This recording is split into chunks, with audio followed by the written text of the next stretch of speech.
twebwe turongoye inama nkuru y'igihugu ijeje gukinga no kurandurana n'imizi amabi aturutse ku ntambara n'andi mabi yasinzikaza hagati na muntu harimo n'ihonyabwoko. Amasezerano y'ubumwe bw'abarundi ni ikintu gihambaye kandi gikomeye. Kuvuga ahatari ubumwe niho haboneka bene ivyo vyaha bisinzikaza hagati na muntu, haba ihonyabwoko canke amabi aturutse ku ntambara. Arico gituma rero kugira ngo turangure iki gikorwa igihugu n'abarundi badutumye, dukora ivyo dushoboye byose kugira ngo ubumwe bw'abarundi bubandanye butsimbatara.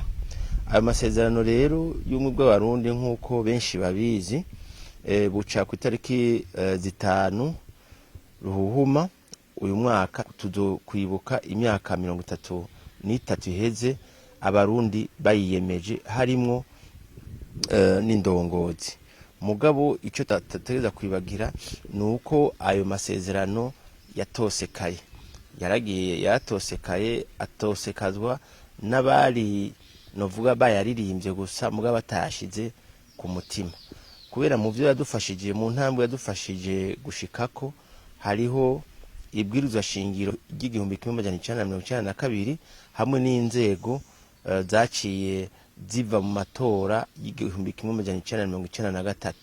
Mugabo rero mu bumwe bw'abarundi, mu masezerano y'ubumwe bw'abarundi twasezeranye yuko atagukumirana, twongera kandi dusezerana ko atakwinubana, twongera kandi dusezerana yuko atamurundi azosubira gupfa azira ubwoko bwiwe. Rero abantu bategeza gutegera kandi bagashira mu mutwe nuko amasezerano atandukanye n'amategeko, amasezerano aratandukanye n'itegeko.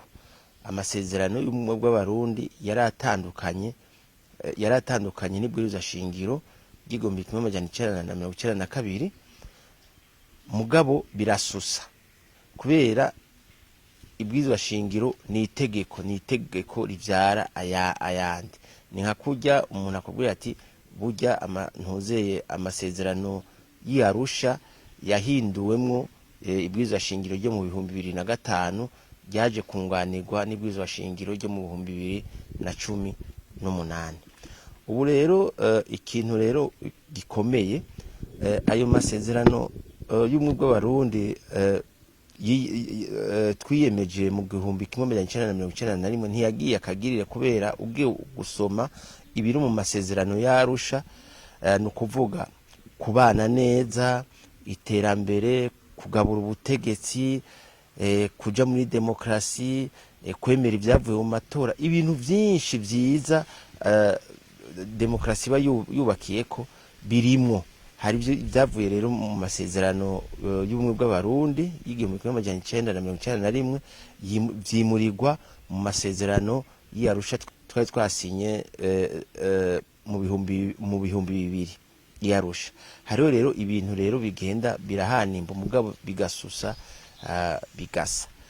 Ikintu gikomeye twokongera ko nuko amasezerano kugira ngo ashobore gutsimbatara neza, abayigishije bakayashira imbere bakayigisha abandi barundi, ntibategeza kuba bandarisizeho ngo ivyo twavuganye ngo vyasigiye hamwe twari twicaye. Ubu bategerezwa kuyubahiriza. Nico cabuze igihe Ndadaye Mikiro n'abamufasha batsinda hama rero bageza bakagandagurwa n'abari bafashe ya mbere kugira ngo bigishe amasezerano y'ubumwe bw'abarundi, no kuvuga iprona yarirongoye ico gihe hamwe na Etat Major yarirongoye ingabo ico gihe. Ntibiyemeje amasezerano bari bishinze. Ica kabiri, mu gihe tubona neza yuko tumaze kwinjira muri demokrasi, uvuze demokrasi aba avuze yuko ari kubahiriza ikivuye mu matora. Uvuze demokrasi abavuze yuko ari kwihanganiranira nabo mudasangiye imigambwe, nabo ntuzeye amoko, nabo mudasangiye idini. No kuvuga rero Demokrasi kuyigendera ni ikintu rero gikomeye, nk'uko tutegerezwa kuza turavyibutsanya uko basokuru n'abasogokuruza basize babitubwiye. Umubanyi niwe muryango, niwe muzimyamuriro. Musanzwe muzi neza yuko atawahisemwo kuba umuhutu, atawahisemwo kuba umututsi, atawahisemwo kuba umutwa. Twese rero turavukana kandi tubana ku mitumba, dusangiye impetso imwe, aribwo Burundi bwacu. Arico gituma rero ubu bumwe bw'abarundi tutegeza kubandanya tubusimbataza. Ikindi naco kugira bavuga ati ahari amahoro n'umuhoro uramwa. Twebwe uyu munsi rero kugira dufise amahoro n'umutekano, ibintu byose twoba dusigaranye bitaraja ku murongo, bitatunganije, ko dufise ikintu gikomeye ari amahoro n'umutekano, twebwe nta gisivya rero yuko iterambere rizoheza rigakurikira. Tukaba twobwira rero abarundi bose yuko ejo ari heza.